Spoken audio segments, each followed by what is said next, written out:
something that is taught in the Bible. Unlike a light switch that can't be turned on and off. That's the point. Quite a challenge. That is the fruit of a life that is transformed by the power of God's Word. Naturally, Pastor Jimmy's talent as a musician was well known. As if it were second nature to him, he played the piano, and his voice could move you to tears. His songs comforted countless listeners through their own storms, and his legacy lives on in the hearts of those who heard them.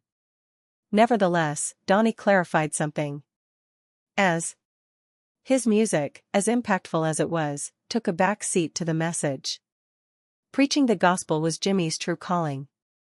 He could feel his heartbeat. The number of people who heard Jesus preach, listened to him on the radio, attended his prayer meetings, and, yes, even through the intimate, unscripted times when the cameras weren't there. Jimmy Swaggart provided the answer to the question posed by Romans 10 verse 14. How shall they hear without a preacher? For innumerable individuals in faraway countries, jails, hospitals, church pews, and even on little televisions or viewing on the internet.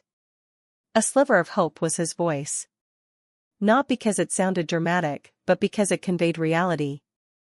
And the world has now heard no more of that voice. Pastor Jimmy Swaggart passed home after a lengthy fight and a wonderful life of ministry. To spend eternity in God's loving presence. Heaven is probably ecstatic about it all, but it's tough here. Donnie is right when he says that the past 2 weeks have been unbearably difficult. Now that his father has passed away, the pain is even more intense. Consequently, the Swaggarts are requesting something quite basic. Saying a prayer. Heartfelt, genuine prayer, with a special focus on Sister Frances, not only well wishes or encouraging remarks. Let that sink in. After more than 70 years of marriage, this woman never left her husband's side. Observing each revival. She weathered every storm. She stood quietly in the background, a prayer warrior who lifted the man called to preach in his arms. And now, after all that time, she is experiencing the most difficult part of her life. She is in our prayers. May it be.